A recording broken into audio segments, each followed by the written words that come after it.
All right, it's JPEG to Raw, show number 110, coming on April 1st, April Fool's Day. And there's been a lot of jokes going on. Tim, have you seen any of the jokes that are happening today? I know my wife pointed out some to me today, and I also just had one from iFixit.com this morning and I've used it to fix a couple of items, and it said they were bought out by Apple, and it made me all worried that all of my technology was going to be succumbing to Apple. And I just got an email about a half hour ago that said it was an April Fool's joke. They have not been bought out by them. I was like, thank God. Yeah. So don't believe hardly anything you see today, except for what we're going to go over with Mike Coletta here in just a minute. But it started off last night with Jared Pollan from Frono's Photo talking how Nikon on all their prosumer and consumer DSLRs, which are basically is everything D800 and lower, Nikon was dropping the RAW mode. No more, you can't take RAW. Basically, and he had a long thing where he was saying how they've gotten so good with the JPEG. The cameras are so now advanced and everything that they don't have to have RAW anymore. RAW is really irrelevant for most users. And so I think it sucked a few people in. But he later come out and said it was a joke. So it is a joke. It is, Nikon is not getting rid of their RAW mode and everything. And then Google has a couple. And our friend Seth White has taken a bunch of photos. His first one he put up, he was wondering what the heck is happening. Why is David Hasselhoff photobombing me? And oh, that's just too funny. Yeah, Tim, can you get rid of your lower thirds? Yes. I forgot to tell you that. Sorry. Yeah, so I have taken a bunch of photos. I'm not going to show them to you because they're just stupid selfies. And I said that for Kaylee out in chat. To try and get photobomb myself, and I got nothing. So I feel left out. But congratulations to Sess, who's got that. Then I have heard, Tim, from half of our listeners, and I'm probably going to mispronounce this, Oman. O-M-A-N, over by Saudi Arabia. Okay, sounds good to me. I heard from half our listeners over there. We apparently have two. So one of them emailed us. And, I've said often, if you're subscribing from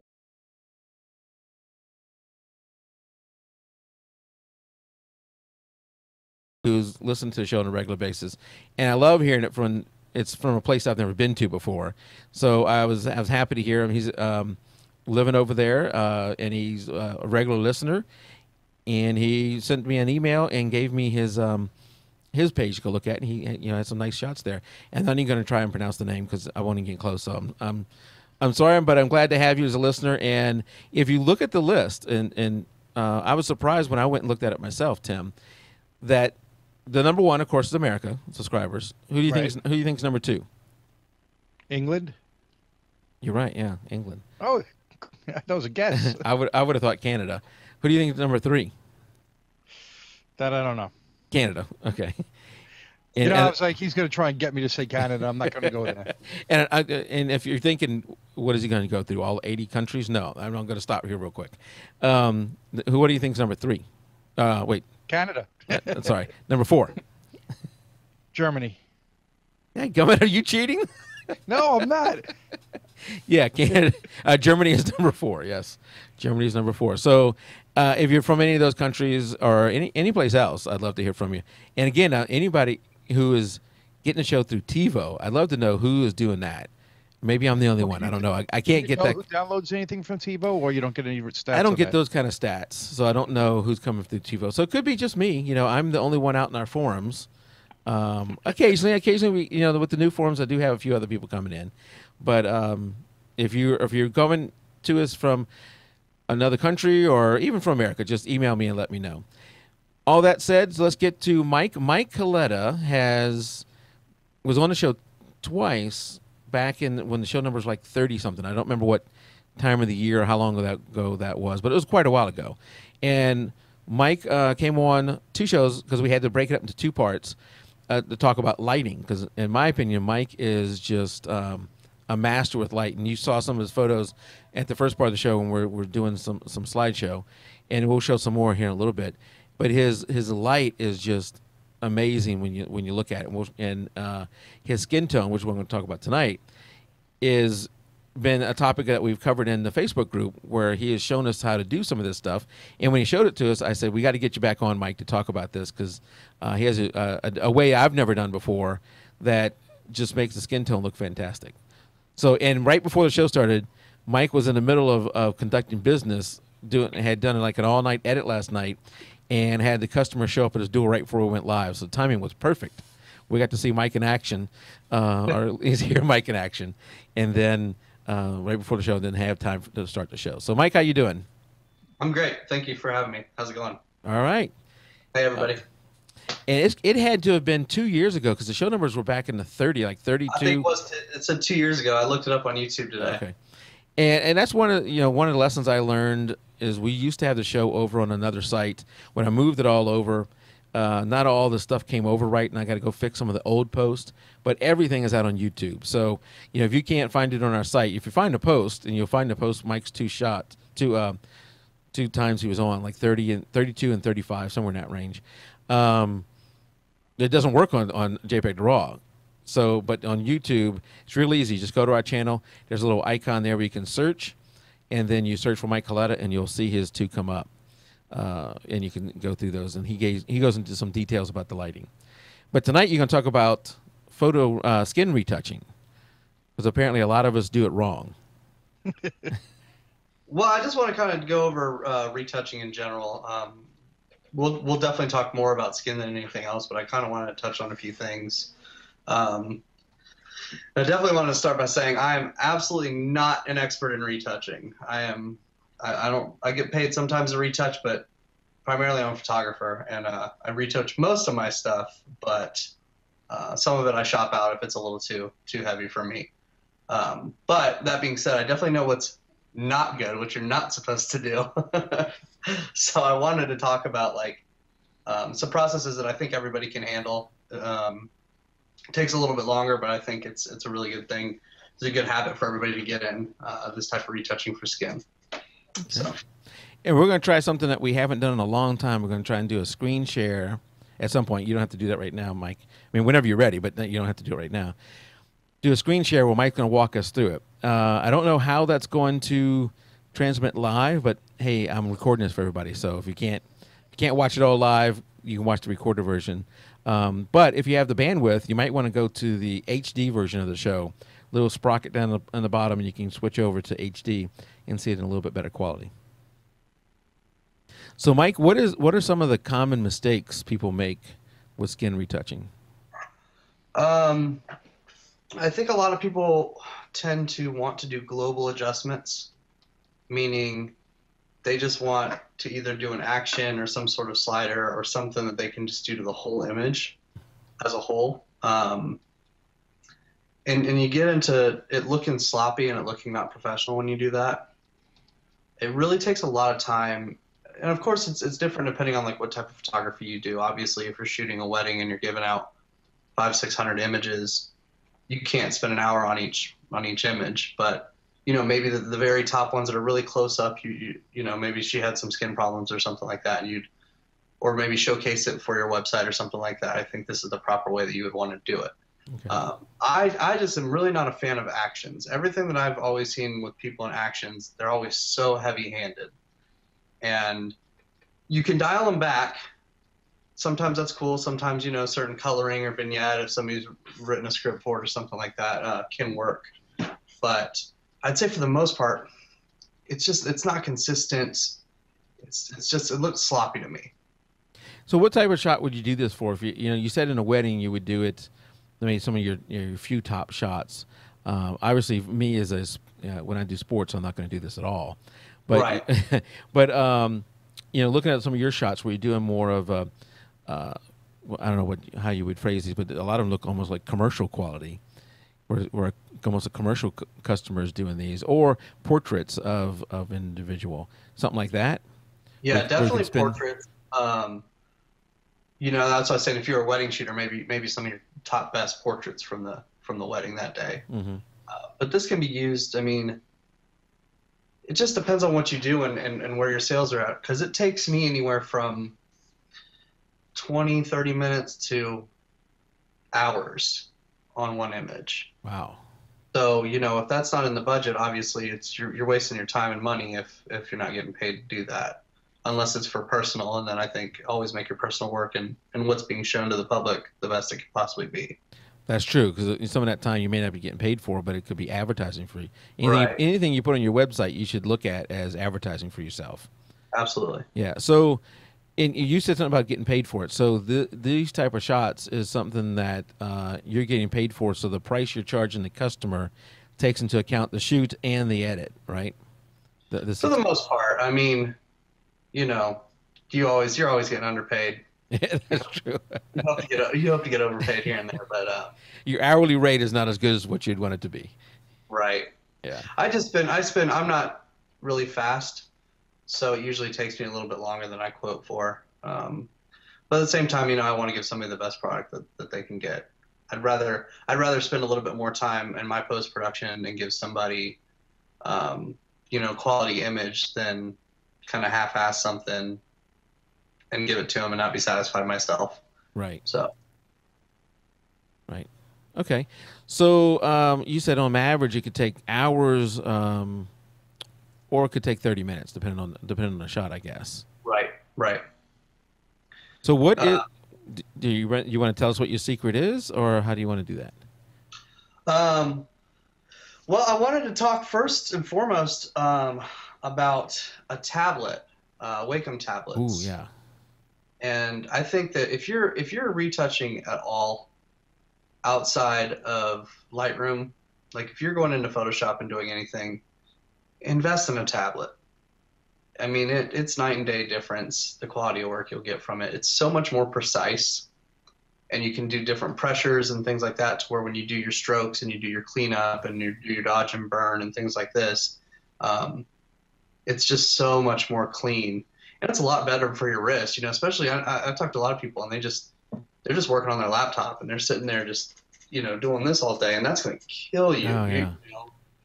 In the long run, that's really not good for you. Which you have the Wacom tab. How do you pronounce it again? 'Cause we've gone through this before. I don't know if it's Wacom or Wacom.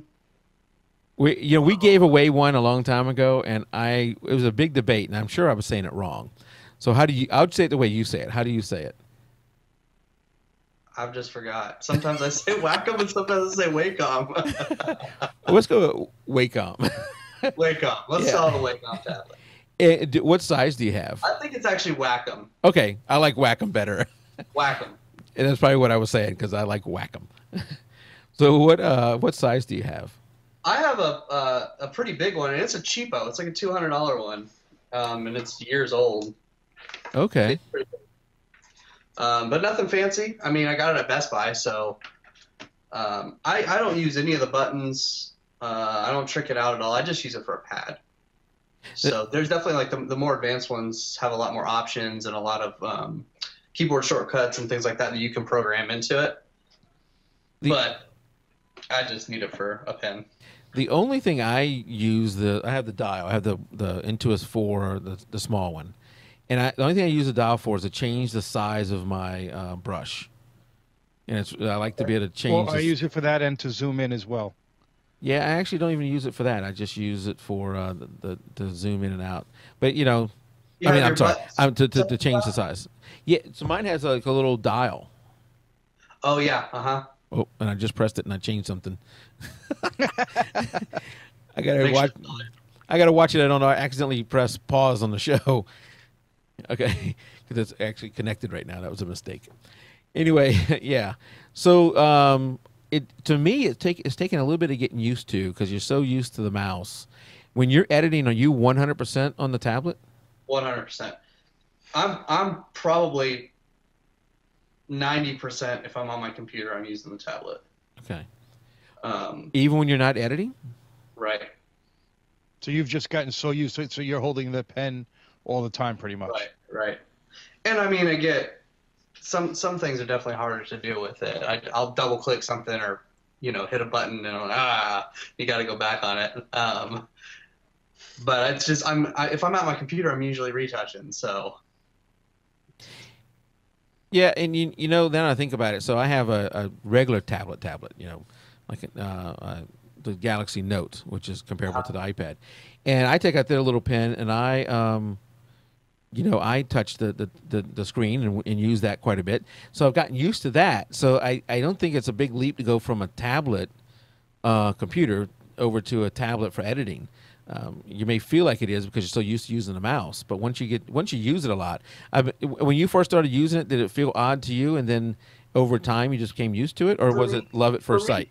I didn't have a big learning curve, but I've also kind of like been drawing and doodling and kind of doing art my whole life, so maybe that was an easier transition for me, because I've heard that people have tried it for like weeks and just can't get it and they give up and sell it, and to me it shouldn't be that hard. I think if you work at it for several days, maybe a week, you'll get used to it. Yeah, maybe if you've not used one before, don't spend the money and get like the large Wacom 2S4 that's going to cost you $500 or $600. Get something a little bit lower that you won't feel guilty if you put it away for a little bit and then come back to it. Because for me, right. I don't use it all the time because it has been a little bit of a slow transition for me. But there's often when I'm doing some not your type of retouching, my type of retouching, because I'm not that kind of skill level. But when I'm doing some of that retouching and cloning and that kind of stuff, I'm glad to have it, and I go over and use it. Cloning, healing brush, anything like that. Even if you're in Lightroom and you're like kind of painting in exposures and things like that, it's just so much more precise. Yeah. And you don't have to. A lot of people prefer the smaller ones. A friend of mine, he's a retoucher, and he just has a little one. He likes the way where the pin placement is, as opposed to me. I kind of have to go a little far on it. Right, I got the medium, and I probably should have went with the small instead. Most people seem to prefer the smaller ones. Yeah, for my desk, the small fits on my desk better. I think the bigger one would be a problem. Yeah, so don't if people out there, if you're looking to buy one, don't think you have to get a big one. Don't think you have to get an expensive one. Get what you can afford. And what's going to fit good? I highly suggest getting one. I think once you get used to it, you will be like, how have I ever been in Photoshop without this thing? Yeah. I mean, it's Nikki's pointing out in chat, it's pronounced Wacom according to Google search. Thank you. Well, there you go. now we got it. All right, Wacom. Okay. Somebody else said it should be called Wok. I don't know about the Wok. That's way off. Well, all right. So first tip is a tablet. Tablet's really good. Another thing I want to talk to is I want to make sure that people are working in smart objects in Photoshop. And are you familiar with that? I am. Yep. Okay.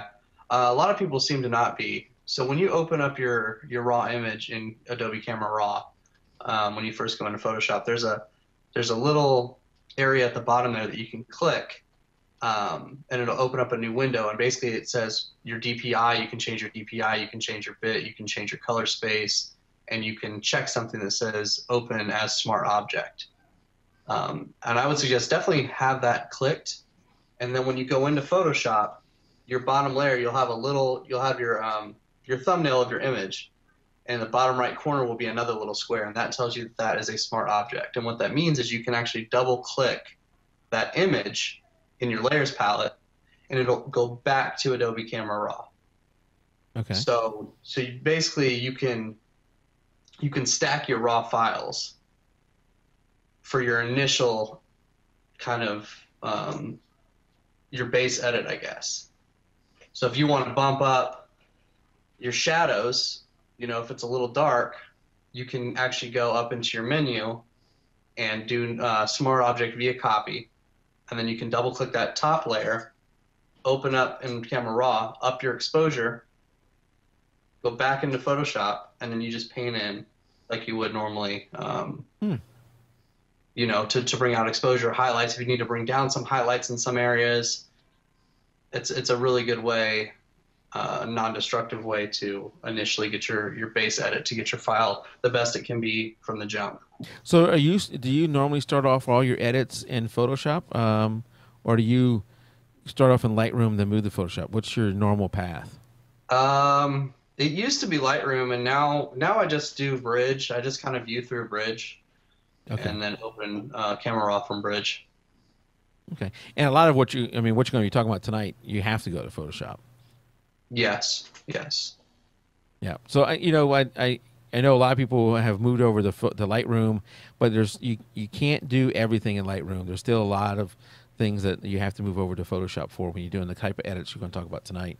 So in your case, it probably makes sense to just spend most of your time over there. Absolutely. I mean, Lightroom is great if you're doing like sessions or something, and you're trying to batch stuff, and you're not trying to really get deep into cleaning skin, dodging and burning, removing blemishes, things like that. You can do tons of stuff in Lightroom. Yeah, maybe like you mentioned before, the wedding photographer who's taking, thousands of shots, and I don't know how many they're going to give to the client at the end. They may spend the majority of that editing time and culling time in Lightroom, and then those few shots they're going to do the extra edits on, do those over in Photoshop. Right. Right. Yep. All right. So, this might not be for everybody. This is kind of more of an advanced thing. But I did want to put it out there just so people know at least the right direction to go into if they're trying to up the game a little bit. Absolutely. So stacking smart objects. So if you just, for some reason, I don't know, it could be something in Photoshop that I don't have clicked right, but it's never worked for me. If you hit Command J, you will repeat your layer in Photoshop. Mm-hmm. And if you do that with a smart object, it repeats it, but it doesn't do it the same way to where you can like open it and make a change on the top one, and then it affects the bottom one still for some reason. So you have to actually go up into let me pull up Photoshop real quick. You want to do the screen share now? We can. Let me come back to you.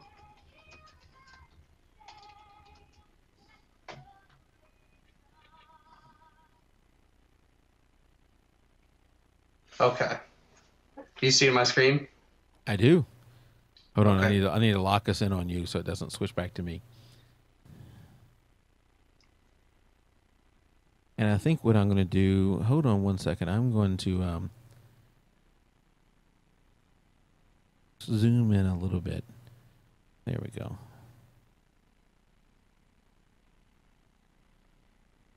Duplicate that shot.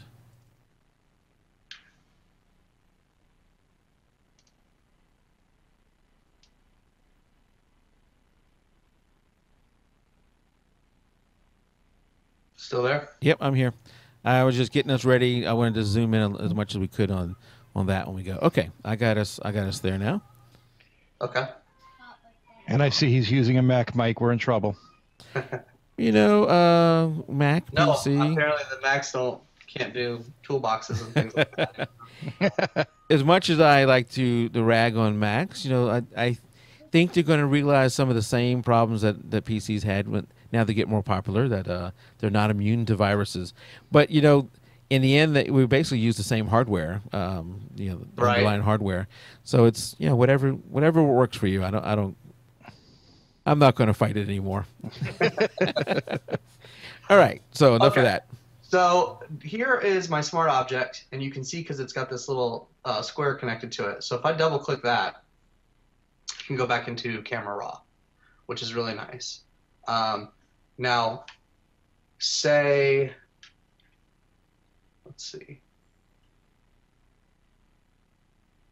Okay, so if you go up to Layer, Smart Objects, New Smart Object via Copy is what you want.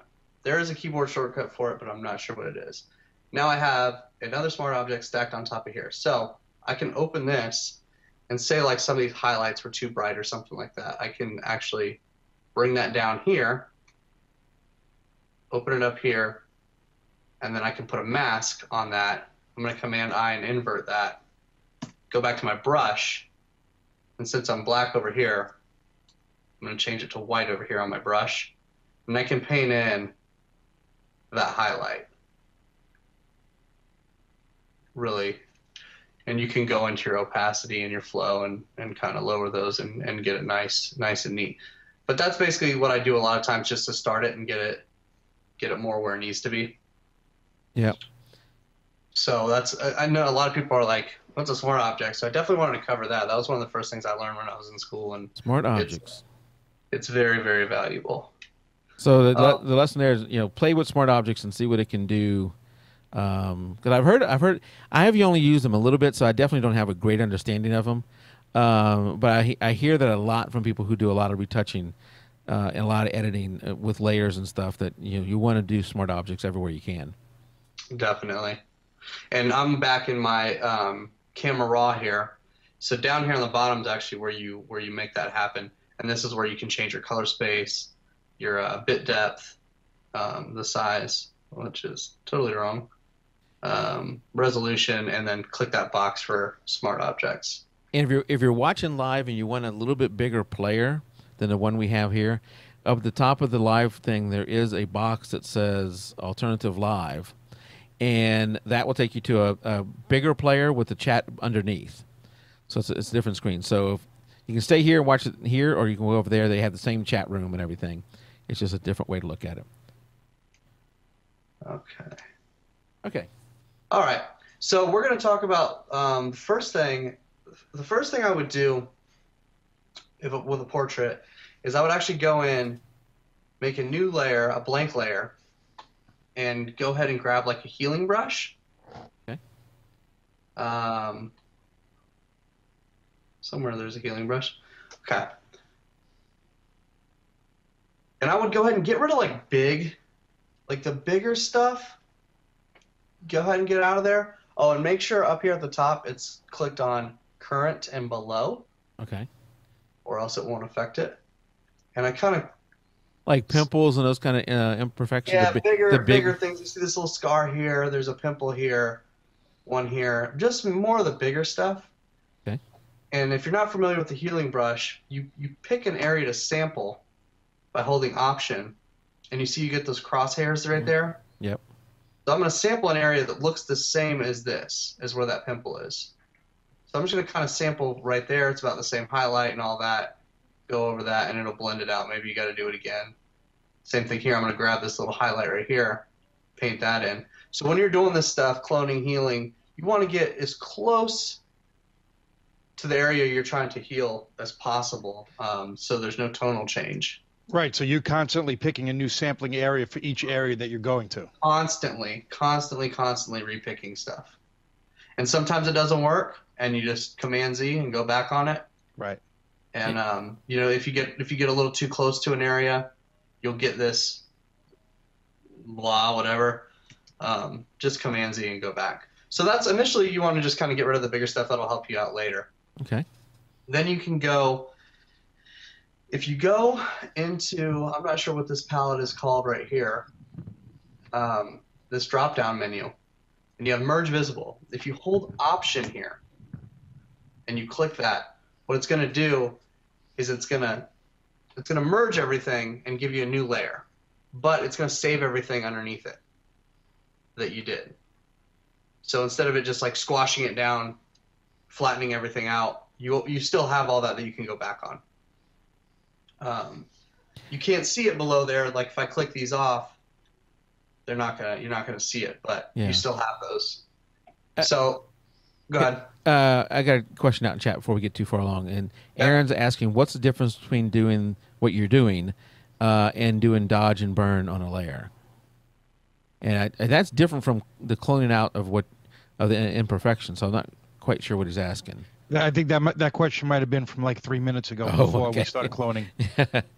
Oh, maybe when you were touching up the under the eyes and around there where you're doing making it lighter. Yeah, he wasn't talking about the taking out the pimples and stuff. No, you can't actually dodge and burn out pimples. That is a technique that you can use though. Okay. I typically don't. What we're going to go into right now is called the frequency separation method. Okay. And so what that is you take that layer that we've merged together and you Command J it twice. So you're going to double it up. Turn that top one off. This bottom one, we're going to go into filter. And we're going to put, I know this sounds crazy, but we're going to do Gaussian blur. And I've heard that you can do lens blur and surface blur also, but Gaussian blur is what I found to work. Okay. So somewhere between a radius of 8 and 14 usually. Basically, you just want it good and blurry to where you can't see the texture. And we're going to put up links later to YouTube tutorials on this stuff where these people are way better at it than I am. But I just wanted to talk about this technique. Yeah. So we Gaussian blur that layer. We go to the next one. We're going to turn that one on. This one, we're going to go to Image, Apply Image. Once we get into Apply Image, this is kind of funky. It's hard to remember until you do it several times. But you're going to go, that layer right before it was called Layer 5 Copy in mine. I'm going to call it what I should be calling it. Low is the bottom layer, and high is the top layer. So in high, we're going to go Image, Apply Image. We're going to go drop it down to layer called Low. We are going to go to a blending mode of Subtract. And you want your scale and your offset to be set scale 2, offset 128. For some reason, the menus as you press them don't show up. I've had that happen to me too when you're doing menus on a screen share. But as you describe as we go through it, that's what y'all who are watching this live or later on, Mike is doing great detail of describing the menu choices. So just remember those. Yeah, and follow these links later, and they'll talk about all this and all that. So in case you miss it, that's definitely it takes several times to kind of get this down. But now that we have this, basically it's done some sort of a high pass filter on it, what it looks like a high pass. And then we're going to drop that blending mode on our layers palette down to linear light. And what that does is those two layers stacked like that actually just cancel each other out. So on this high layer, you're going to grab your healing brush. And this time we want it on current layer only, not current and below, and that's up top in the little drop-down menu up top. And basically you just go in here just like you would before, where you're grabbing some good skin and just painting it with your healing brush. And as you can see, I keep resampling. But what this technique does is it actually preserves the detail in the skin. So sometimes if you grab a part of skin that doesn't have a lot of detail, it'll blur it out. But if you keep grabbing good skin, you know what happens after you this I'm going to stop for a second here, but after you don't move the screen for a while, the clarity of what I'm seeing is really good now. So Google does a great job of, once the screen is stabilized, it's showing us some really good stuff. But so now I can actually see the details of what you're doing. What is it you're actually looking to change here? So like there's these little bumps in the skin. Okay. And this is like a white color, whitish color.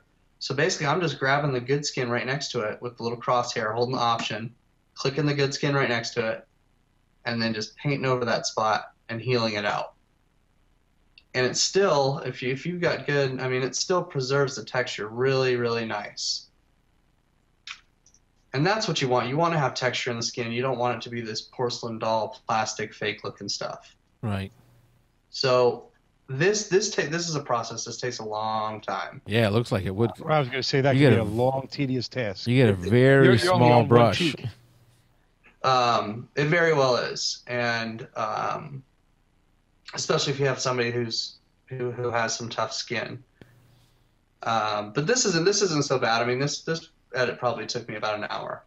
But so I'm not going to go through and edit the whole thing, but sure. But you get the gist. So that's what I would do all over this thing, and you just grab the skin right next to it that's good, and you just eventually you'll get this whole thing cleaned up. And I know people out there that have not done anything like this. Like, are you crazy? Well, what I'm noticing as you're doing it is her skin color is not changing at all. Right. It preserves it. Now, if you grab, like, I'm going to grab her eyebrow and bring it down and paint it, actually pull a little bit of eyebrow texture in there. But it's still so subtle that it really, it doesn't matter. As opposed to like a regular healing brush, when you start going over things over and over again, Mm-hmm. it actually becomes like this blob of pixels. And once you have that, you can't really go back on it. Right. Right. I've noticed that, and I have to go all the way back and restart what I was doing sometimes. Right. Right. And that's why if you're doing things with just a healing brush, you probably every several minutes or so, if you move on to like a new part of the person or a new part of the face or something, just do a new layer. This way you just have, in case you mess up, it's all in one layer. The other really neat thing about this technique is when you have these two here, I'm going to group them together and call it skin. Okay, so this is really, really, really neat. You can put a blank layer right in between the high and the low. Oops, I did that wrong.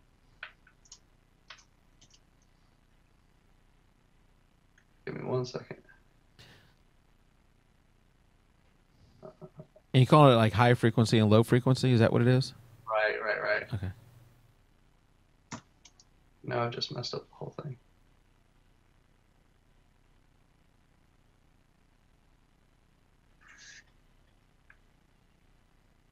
Now, Kaylee has posted out there an action. I know you're against the action, but I think the action is to get you to the point where you can start doing the editing. Yeah, you can definitely have an action to set you up for like high and low frequency and all that stuff. Yeah. I think that's what she posted. Yeah, I'm more saying like an action that's going to like take away blemishes for you, or smooth skin, or brighten eyes, or stuff like that. Actions have their place, but it also is sort of like why we shoot raw, because we don't want the camera to make all the decisions for us. Exactly. And now you're going to be editing, and if you're just going to take that and do an overall action on it, it's doing the making the decisions for you. Right. Yes, sir. Okay, so I put a blank layer between the high and low, and what this does is it's really neat. You can go into your brush, just a regular brush, and typically I go 100% opacity and around 3 to 5% on the flow. And with this, I'm going to sample with option, just like I would the healing brush, a certain area. Like say right in here it's kind of miscolored. Mm-hmm. So I can sample this lighter part, and that's going to put that color down in my color palette right there. And you can just use your brush and lightly paint over this little dark spot, and there it goes. And then you can kind of keep kind of the same thing, keep resampling, pull some of this dark stuff and blend it in up here. And you can get rid of like these bags under the eyes, keep pulling lighter spots. And then this is kind of like a grayish tone in here, so maybe I'm going to pull a little bit more of a browner, nicer skin tone in there. Some of this in here is a little bit darker, so I'm going to kind of paint in this lighter spot. And you can already see it's kind of melting away. Yeah. When I'm going to click that on and off, and you can see how much that, yeah, you can really see it once you do that, the clicking on and off. Yeah, when you're doing it so slow and so subtle that you don't notice it, but once you click it on and off, you're like, wow, it made a huge difference. Especially on her left eye, our right. Right, where that little bag is. Yeah, I didn't notice it quite as much on our left, over there where you're at now. I didn't notice it quite as much over there. Yeah, but I definitely. But really, you go through and kind of clean up all this. Like right in here's a little bit darker, and you just get all this smooth transitions. It doesn't have to be all the same color because then it's going to look weird and flat. But just nice smooth transitions to where it's not blotchy, and that right there is going to make your image look so much better. And when you do it with this technique and you do it in between the high and low frequency, it preserves all the detail. Yeah, I was just looking at that. You see all the detail in her skin, which is really, really cool. Yeah. So let's see. I'm going to take those off.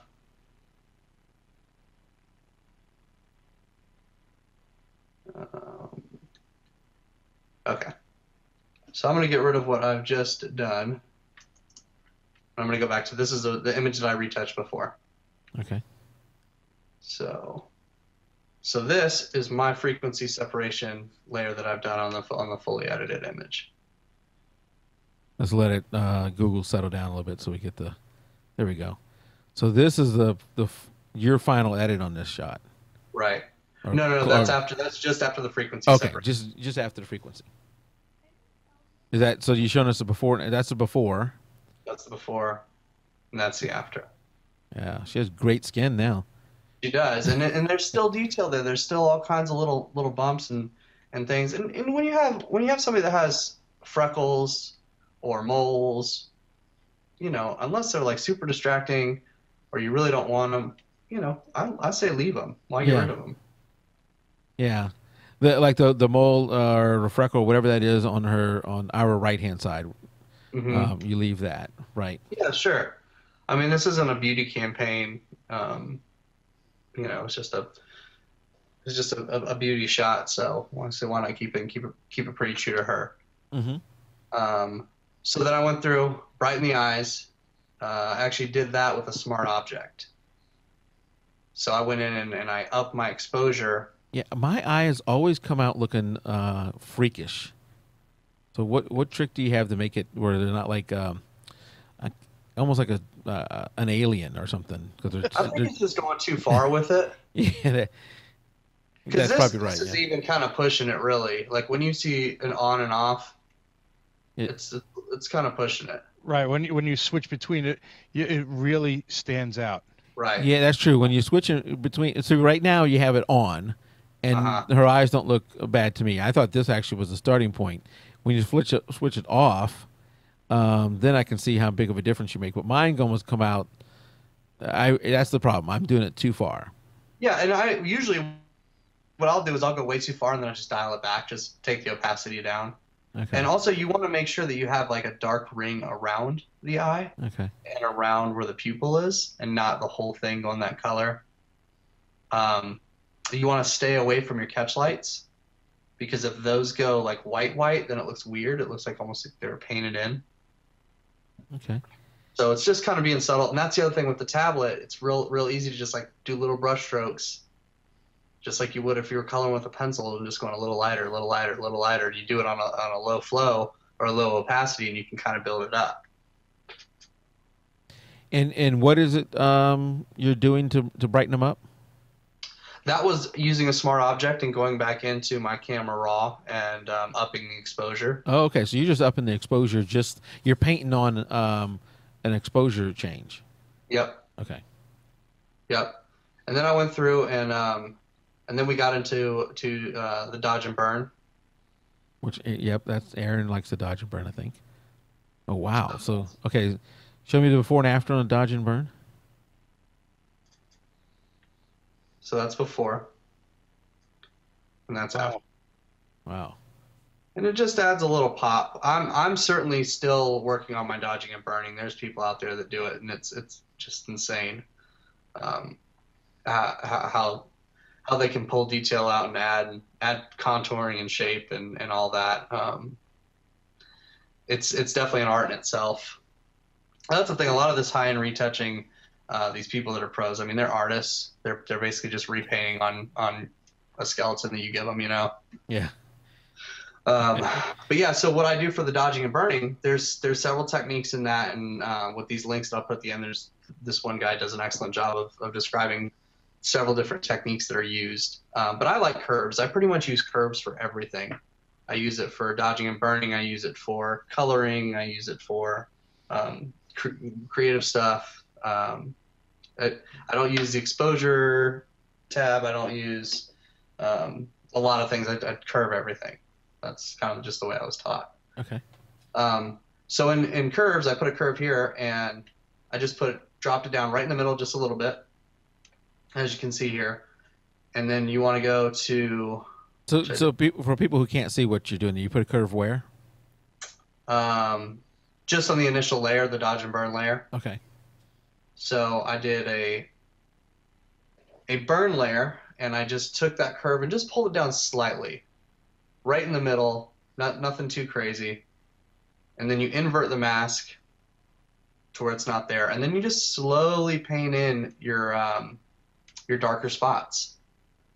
Where you can see, like, if you want the cheek contour a little bit more, a little bit around the face, where your shadows are, maybe darken the eyebrows a little bit, and you're just slowly painting on all this stuff.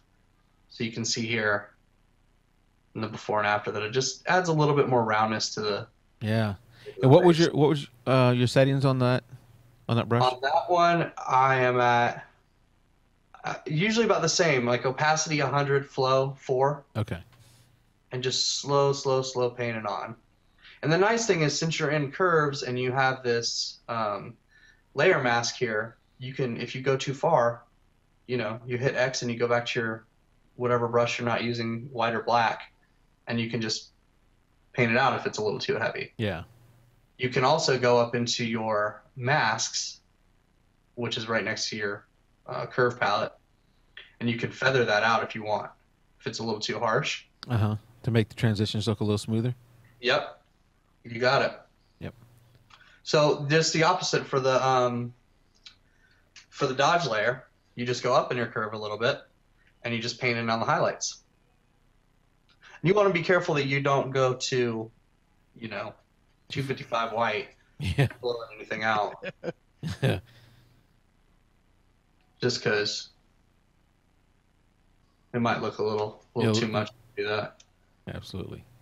So yeah, so then I just that was my dodge and burn, and then I think I added, let's see, right here I added one more curve. A lot of times I'll just do a little S curve where you go up to the top. Can you see my curves palette at all? No, we can't see that either. Is that because you're zoomed in? No, I think it's I can see your whole Photoshop window Yeah, there. I think when it screen shares, it only shows the actual picture, not all the palettes or menus. Yeah, Okay, for so some you can reason. see the palette floating over her face. Yeah, for whatever reason, a lot of menus when you drop down, the screen capture stuff doesn't capture that. So you're doing a good job of explaining what you're doing as you go along, so we can pretend like we can see it. Okay. So in that curve, the S curve is basically when you take your upper right-hand corner, just bring the exposure up a tiny bit. You do one little pin dot there, and then you go down to the lower left corner and pull it down just a little, just slightly, so it makes this little contrast curve. Is always a nice thing to do. Then I just added a little vignette, and that was it for that one. That was it for this image. That was it for this image. So this probably took about an hour and a half maybe. Oh, so can we see like the out of camera to the end? Yeah. Do you have that? Out of camera to the end. Oh, that's a big change. Yeah. But I feel like it's not overdone. Does she look freaky or weird or to you? No, not to me. No. Okay, because that's the biggest thing is people overdo it, and there's people that do a fantastic job at cleaning stuff up, but it's overdone. I feel like, and it looks fake at that point. Oh yeah, you mean talking about like the plastic skin and that kind of stuff? And even like high end stuff can be pushed too far when it's Right. too perfect. Right. No, because this way you're maintaining some of the skin imperfection, some of the skin texture. Right. And really, I should have probably gone back and cleaned up this hair and stuff around here, but whatever. I'm fine with it. Yeah. Um, And some So of these it's some of these look familiar for the ones I was screen sharing before. And I have some of these. I think you sent me the before and afters on too, that I can show. am I back on the, You are. You're back. hey, So I had this was one of the ones that I think you had. Hold on. Yeah, hold on. I need to grab something different here. There we go. You had this one up earlier, just a minute ago as we were going out. uh-huh, You see that one I have pulled up I yet? do. Yep. Is the one So that that one, the left is the before, the right is the after? right. So I sent over a few of those just to show you some before and afters of stuff that I've done. That one was kind of, I wanted to talk about that one because it's a technique to where if you go into your channels palette, Yeah. you can actually hit Command and click on the red channel, and it's going to only select the reddish in the skin, Okay. which a lot of skin has, mostly red tones. Right. And then if you go into your go back into your regular layers palette and go to your black and white, it's actually only going to hold that selection of the red channel, and you can get that kind of creamy, gothy, porcelain looking skin. Huh. Which is kind of a neat technique if it suits your subject. And this was kind of a gothy, vampire-y type look, so I wanted her to be extra pale. Right. That was the look you were going for here. Mm-hmm. Interesting. I've never tried that either. So that's an easy little thing to do. And then I have this one. Well, I don't know where you're wanting to go next. I don't want to jump ahead of you. Go ahead. Go ahead. You have this one. I love seeing the before and after, because if you just saw the after or just saw the before, if I saw the before, I would say, "What's wrong with that image? That looks perfect. What do you need to do there? Maybe just a little bit of lightening up of the hair." But then when I see the final one, like, oh, okay, yeah, I can see that now. Yeah, the final one, the edit is gorgeous. Thank you. And yeah, that's in some people, I tend to bust out the liquify tool, and sometimes I'll push a nose over, push in a cheek a little bit. I try to not go too far to where the subject's going to see it and be like, oh, that's not me. But I definitely use it. I see all this stuff going around on Facebook about, photoshopping and ad campaigns and girls and, Yeah, so in this one I can see a little bit in the nose. It definitely is not dramatic, but now that you pointed it out, I can see it. And a little bit in the corners of the lips. I brought them in a little bit. Yeah. Okay. Yeah, it definitely looks natural. When I looked, until you said those two, that's not what I was focusing on. Maybe if I looked at it a little longer, I would have picked it up. But I guess I don't have the critical eye enough to catch it that quickly. But yeah, it still looks very natural to me. I wouldn't have guessed that you did liquify on it. And I think that's the thing with a lot of tools is moderation. Definitely. Yeah. Definitely. Keep it as subtle as you can. But going back to the point of retouching and that whole controversy that's going around, and Dove doing their thing and all this stuff, and the reality is we're given these tools. You see what it looks like out of camera. You can light it perfect out of camera. You can have everything perfect for you. And it's still, when you compare it to somebody else's work that has gone through and retouched it properly, it's not going to look as good. Yeah. So you're you have to keep up with everybody. You can't be like, oh, I'm a purist, and like that doesn't matter when you're trying to get a job. They're going to hire somebody who has better images. Right. That's what has come to be expected when we see these magazine shoots, or if you're doing something for a band or something like that, they're expecting those type of shots. Right. Yeah. Right. And it's one of those things to where like keep making them skinnier and things like that. I definitely disagree with that. I think that a woman should have a womanly figure. But that comes down to the clients. It's not the photographers, it's not the retouchers, it's not even really, usually it's not even the art directors and stuff. It's the client who, or the designer. If it's a fashion thing, it's usually the designer that's like, I want them skinnier. So, what can you do? They're paying the bills, Yeah, yeah. And what we've shown here tonight is reduced quality images. I'm showing Mike's website right now. We're doing a little bit of stream on Mike's website as we go through some of his images. Definitely go out there and check them out because they're much higher quality. You can see on his website. We'll have the link in the show notes, but it's MikeColletta.images.com. And Colletta is easy to spell. It's Colletta. MikeColletta.images.com. And go to his galleries, and I'm thinking right now Gallery 3 is the name of it, going through some of these images here. And we did some of these where I was doing a slideshow earlier in the show. Fantastic images, fantastic lighting is something that we could do another couple of shows on, is lighting. So you'll see that good lighting in here, and then you'll see the edits that he's done too. And that's where a lot of it starts. You have to start with a good base image to really polish it up nicely. You can't really push a highlight that's not there. It will end up looking funny. That that goes back to the comment about moderation. If you're taking a shot that let's say I was talking earlier about me going and shooting a baseball game that I'm shooting at ISO 6400.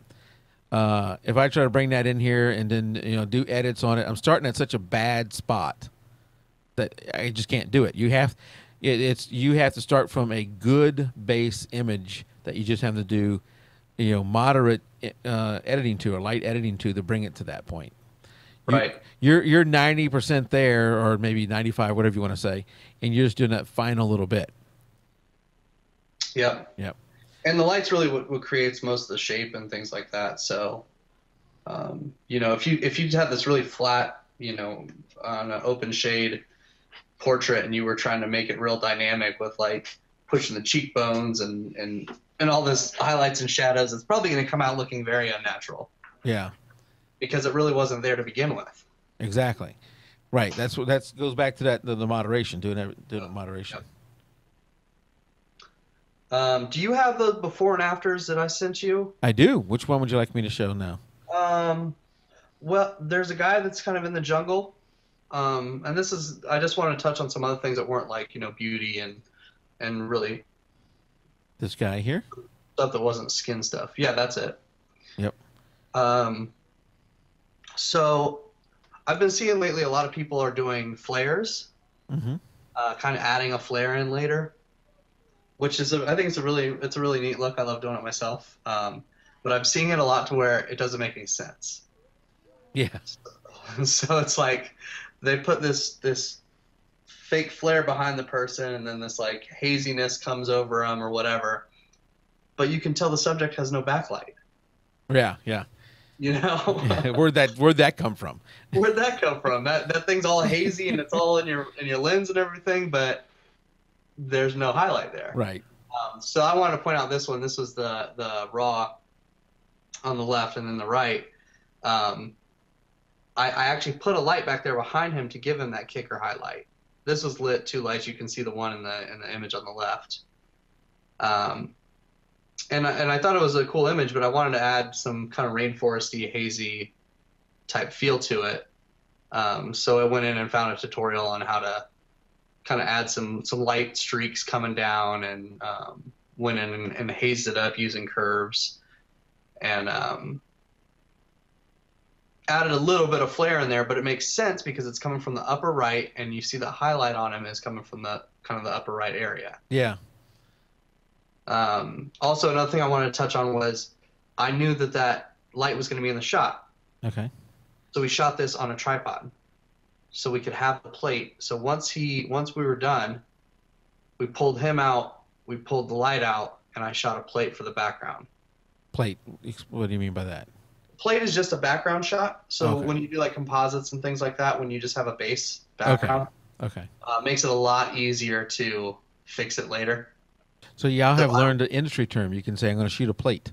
Yep, you go shoot plates. I did not know that. Did you know that, Tim? I've heard of it, but I probably could not have explained it. Okay, well, I guess it's just me. I know plates probably from like cartoons and stuff where they have it. They'll have a plate for a background. That's probably where it came from.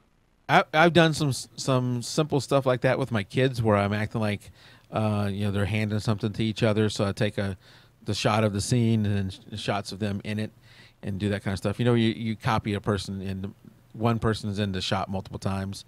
Right. But I didn't know the term plate. Yep. And even if you're doing that, just shoot a blank one just to have it, you know?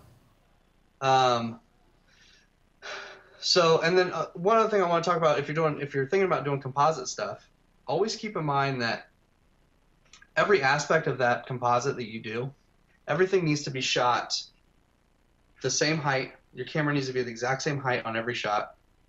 Your camera needs to be focused in the same place. Yep. So if you're shooting at f5, 6, you can't have something way in the back that you drop in later that's tack sharp. Yeah. That doesn't make any sense. Right, that makes sense. Although it will be very obvious. It will be very obvious. It's going to be heck to edit that. You're gonna just scrap it and go back and shoot it again. Right. Yeah, so you're saying shoot on manual, lock down your aperture, lock down your if you're shooting in multiple places, measure it out, be like, all right, I'm at 5.6 and I'm focused 20 feet out. Oh crap! You just gone beyond what I can do here. So I was going to leave it on a on a tripod, and never move it. So you're saying if I do move, to do what? Well, if say if you're out and there's a shot on my website of like a girl running through a field. That was shot in studio, and the background was shot at Bryce Canyon in Utah. Is it this one? Yes. So she is in your studio. Mm-hmm. Okay, I would have never guessed that because I looked at her foot and thought that looks like it belongs there. Yeah, I would never have guessed that. Let me say that I did not retouch this. This was the guys over at Slip Visual, SLIP Visual, Ryan Hayslip and friends. They are excellent at what they do. Some good buddies of mine. So we did a little trade out, and they hooked me up with that one. I could not have done that myself. That's super technical. Yeah, that looks really good. So let's not talk about that then. But okay, so she's in your studio. This shot is out at Bryce Canyon, and Right. And So when I explain was that process again. I'm sorry. Go explain the process again. So usually what you would do is shoot the background first, Yeah. because you don't really have control over your lighting in your, when you're on the road or wherever you're at.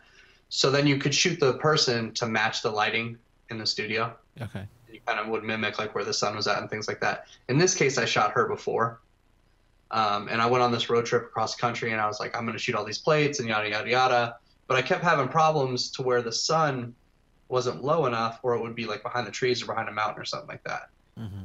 So this was one of the images that I found that actually worked. So she was shot in studio like F11, F16, so everything's sharp on her. The setup was, the plate was shot F16, F22, everything's sharp. She was shot at a low angle. This was shot at a low angle. So it wasn't exactly matched up, but it was matched up as much as possible, and it looks natural. So you just want to keep that in mind, to where if you are going to think about doing some composite stuff, that everything needs to be about the same. Right. You. Well, Okay. what's good about this that makes it look real is the shadow from her looks like it's that low cast shadow from where the sun is. Yeah. Right. The sun's very low, and the highlight It's on really, it is very low. and then in the back side of her, on the right side, you see what would appear to be the sun. Right. So And I shot her with that highlight, so I had to find one where the sun was really low like that. Right. I mean, you would. I never would have guessed this picture was not taken at this exact moment. no, because what I thought was, okay, he brought some strobes or something out there into the field, and that's Yeah, it why definitely looks lit. that's why she's so well lit, and because of that. And I even looked at the foot and said, yeah, there's no way this was shot in on the scene. So right, what you're saying is don't shoot her at F16 and then shoot the scene at F4, Right. F28. Right. Unless you can put her tack sharp right where your focal line is. Well, if you at can- F16, your focal line is going to be pretty big. Well, if the plate was shot at F4, Okay, yeah. and she was tack sharp. Technically, if you were shooting a wide angle at F4 and she was right there, she'd probably still be sharp Yeah. all the way through, So you just have to think about like what makes sense. So I just wanted to touch on that for anybody that's going to get out there and try composites. The same thing goes for skies. When you drop in a sky, you want to make sure that sky is matching the sunlight. So if the sun's really high, you got to make sure that cloud has shadows on the bottom. Something Makes like sense. something like this shot here. Let's see. Do you have the before and after of like the building being built, the building- cranes and stuff? Is that one you sent me? I did. Before and after the building being built. It's got like a crane and I do not see that one, but so maybe y'all keep talking while I look for it. well, basically you just want to make sure that your clouds are matching the background. And a lot of times when people drop in clouds, they tend to let it go all the way down to the bottom, like to the tree line or whatever it may be. Mm-hmm. And if you look at clouds naturally, usually it's lighter on the bottom there. So you want to have a gradient going up, have it lighter on the bottom, and then fade into the dark. As the atmosphere gets higher, it gets darker. So now you're saying these clouds weren't originally here? Those were not. It might have been actually. I can't remember. I try and shoot clouds everywhere I go. If I get a clear shot, I'm taking pictures of clouds. Just so I always have it for later to drop in. I do not see. Do you remember the name of it? Because I don't see one with that. So maybe we'll just have to skip that for now. Yeah, it's not that big of a deal. It was just an example of me dropping some clouds into to a shot and how they kind of faded down to white at the bottom. I do have the golfer. Well, that one I think I picked. The ones you sent me, I have the older gentleman with the beard. That was just that's really heavy dodging and burning. We can pull that one up. Okay. I actually have two of him. I have that one, and then I have another older guy. Okay. Well, the biker one, I dropped those clouds in, obviously. Let's pull that one. Which one? The one I have now? Yeah. Uh-huh. Okay. Okay, so this is the one with the mountains in the background, right? Yep. Okay. That's the one you want? So that's just an example. This was just I was on the road. We were out in middle of nowhere, Utah. We were going camping, and we stopped at a consignment store because there was nothing anywhere to buy anything. So we were trying to get some spare blankets and things like that, and we met this gentleman, and I had some lights with me, and asked if I could just do a quick portrait. So I did this with a little softbox right outside the consignment store. And when I came back, I wasn't happy with the way I lit it. It was kind of a little on the fly, and it was kind of flat. So just busted out the dodge and burn like crazy, and really, really pushed this one. It might be a little too far. I haven't decided yet. So this was just some stranger you met while you were there? Uh-huh. Okay. I was really trying to find really interesting people to do portraits of, and didn't really come across a lot. But this guy was really nice, and took us back to his mother's house where she made homemade wine. She's been doing it for 25 years, and we had a good time. Wait, you just met some stranger, took his photo, and then he said, "Hey, come back to my house for some wine."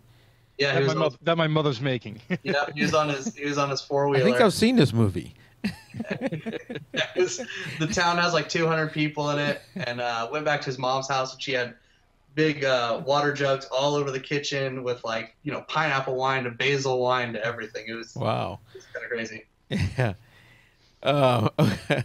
Yeah, it does sound kind of crazy. I don't think I would not have gone back to his house. But it goes to show you how you can kind of, with a raw image, you can bring a lot out of it. Yeah. All right. What else? We are actually past the hour. I just realized. Wow, time flew by on that. So we're going to have a link in the show notes. We'll have links to Mike's work here. Mike, I'm in another group that you're in, and you're always posting some very interesting photos and getting to shoot some very interesting stuff. That one of them I think is the one I have up now of this. What is it? Black Eyed Peas, future Black Eyed Peas type band that you're working on. Oh yeah. Mm-hmm. And you work on some high dollar stuff that we didn't really show any of the work here, but I don't know if you have any of the work that you do with that on your website either, but you post about it every once in a while. We get to see some glimpses of it, some of it.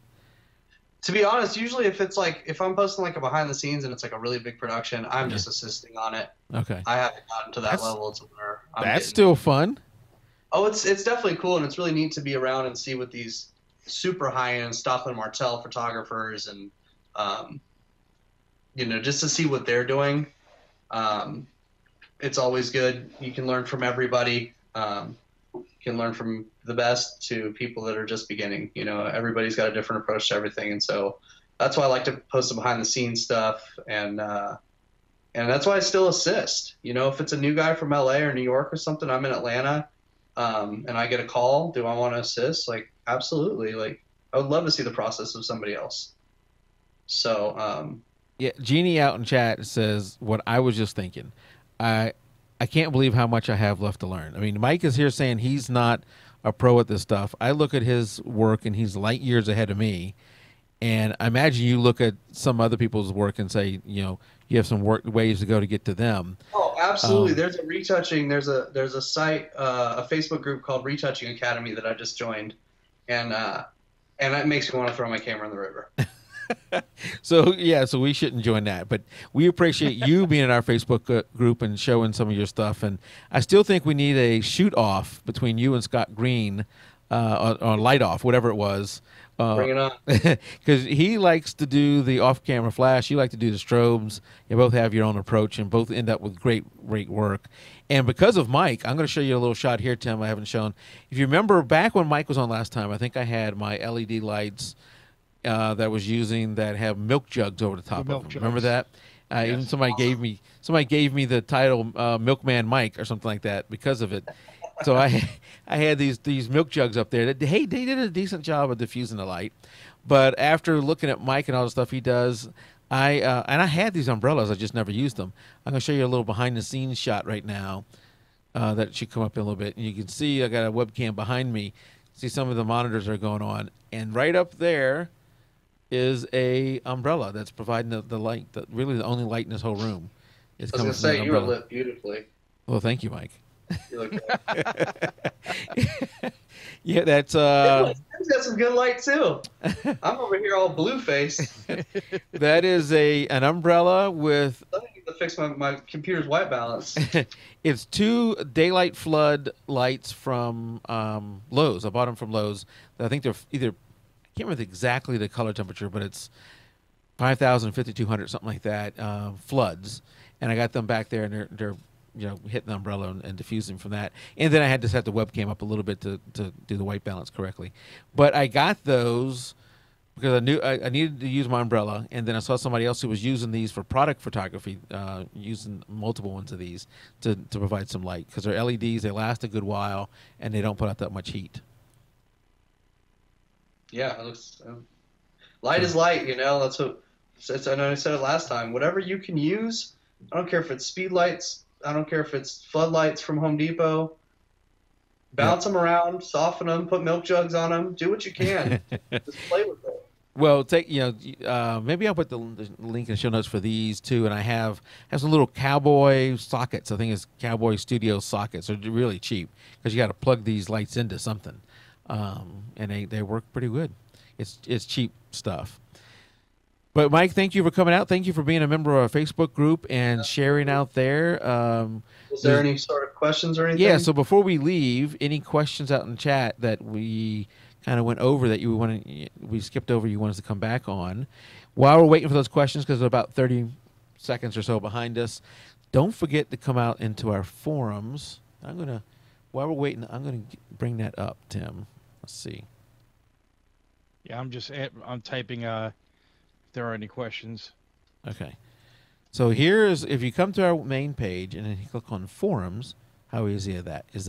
JPEG to raw.com/forums. You come down here. Today we had a off-topic discussion on April Fool's jokes. And I posted something. Nikki posted something. Gotta love the Sonic Shake. Oh, I need to go check that out. Who is that? I don't even know who that is. And then Nikki posted something. Ginny posted she's already overwhelmed. I got to say, Mike, some of this was flying over my head. Yeah. So let me say this. We're going to put the links up for these guys. Yeah, that's really because that's really how you learn. And I know I've learned a lot of things by going out to YouTube and seeing how it's done. This guy's color grading, his skin work, his dodging and burning. He has separate, and they're like 35 to 45 minutes long. And there's like 10 of them. Go through them. If Oh, did we just lose Mike? He froze. I lost Mike. I think the thing to do is we wait for Mike, and Mike, if you need to. Guys, Oh, you may be back. We lost you there for a second, Mike. Oh, my back? Yep, you're back. Yes. I think the thing to do is watch the video that we'll put in the show notes. And Tim, I don't know have we pasted in the chat yet for people who are here live? If you can do that. That link that I put in the show notes. Right, I'm putting it in right Okay. now. I think there's one of those things you got to just go out and walk through the steps and do it multiple times. One of the things you have to do to learn, and as you practice, you'll get better at it. And maybe, how about you people do some and then post it out in the Facebook, here's my first try. Yeah. or maybe our forums. But Mike is out in our Facebook group. Post out there. Let's see your first try, and let's do a few. I know Jeannie likes to do a lot of editing, and Nikki has her own technique. But it'd be interesting to see other people giving this a try. I don't know if there's. One thing I want to say earlier. Yeah. I did want to show an example of what not to do. Do we That'd have be time awesome. for that? Yeah, absolutely. Do I need to? You gonna do a screen share, or what do I need to do? I gotta do a screen share. Okay. Start screen share. Oh no, I don't like that. Don't show me. I'm showing you. It was for a second, but Oh, now. now I'm there. Wait a minute. Screen share. Desktop, right? Yep. Now we're back to you. Oh, now it's going to screen share. Okay. Oh, but I'm seeing me. I'm seeing me on your screen. How are you now? Now I got That's Facebook. it, that's the one. Okay. I say Facebook. I mean Photoshop. We know what you meant, Mike. Yes. Okay. This is what you don't want to do. Oh, it actually looks good. So what is it? What's wrong with it? Well, From what I can see, it does look plasticky. Is he? it's blurred. It's just a bunch of blurring. So that's the Oh, yeah. You can see her skin here, and this one just Wait, completely smoothed it out. do it on and off again? Yeah, and the eyes. See, the eyes look pushed like I would push them. So I put the eyes way too far. So basically what this is a high pass filter, and it's inverted. It's a heavy high pass filter, which is gonna like super sharpen it. But when you invert it, and then you go to something like overlay or soft light on your blending mode, it's gonna add, it's just gonna blur it. So I did 2 of those, and you can see how like it's got that 80s glamour shot. Yeah. Can you zoom in a little bit more on her face? You can really see it in here. Yeah, it just looks like a plastic doll. Yeah, it looks like a doll. Yeah. all in there. It's completely got rid of all the detail. And then I've gone up and I've just, a lot of people tend to, in a lot of these actions I've seen where they're like, eyes, something with the eyes, they make the whites of the eyes just white. And Yep. that doesn't work. That looks scary. And it brightens the eyes way too much. And then a lot of people do these weird color things to them. She looks dead there. So I just did like a really harsh coloring. Yeah. So I think it's going back to the moderation thing. Don't blur the skin. Never ever blur the skin. And then do everything in moderation. All right, I'm seeing myself through your window again. That's not good. Okay. Sorry, Mike. I see enough of myself. Yep, I got you back. You're back now. Okay. So do it in moderation. Yeah, and that thing you showed with the eyes is the exact same thing that I have trouble with. I push it too far. And then I always have to dial it back down, and then it just doesn't look right. Right. So, okay. Back to, was there some questions? I'm sorry. I just definitely wanted to show. I just want to talk about, don't blur. Don't ever use a blur. Don't Gaussian blur. Don't invert high pass. None of that stuff. Don't do it. Okay. And Jeannie says Photoshop Elements has all of these, but no one ever talks about them. Photoshop. I don't have Photoshop Elements, so I don't really know, Jeannie. Does it have smart objects and all that stuff too? Or I don't know. I haven't used Photoshop Elements in a long time, and I think the problem is if somebody's going to use all that editing stuff, they're probably going to step up to Lightroom or Photoshop, and the person that's going to use Photoshop Elements then probably doesn't use it to what it's meant for. Yeah, and well, you can buy Photoshop Elements outright, and you can't do that with Photoshop anymore. So, if you're going to go with the $9.99 a month, and you get Photoshop and Lightroom, right? I mean, that's not a bad deal. $9.99 a month. I mean, you do have to pay for it forever, which is not good. Right, but every 18 months I was getting the upgrade anyway. So it was, in the long run, it was probably costing me more than that. And I was skipping a version or two, so I don't. it probably still was costing me more than that, even though I was skipping a version or two. Right. Because I was, 1 year buying Lightroom, and then in a couple years of buying Photoshop and back and forth. So for me, it was good, and I actually use more than just those two products. So I went with the full Creative Cloud. But if you're going to just use those two, $9.99 a month is not a bad deal. Right. So, Mike, I think there's not a lot of questions because this was a lot of information for people to take in, and they need to go out there and do some watch this video maybe again, watch that video you have the link for, and then actually try some of it. Go through all those videos that he has and put in the time and effort, and your work will elevate exponentially. I promise you that.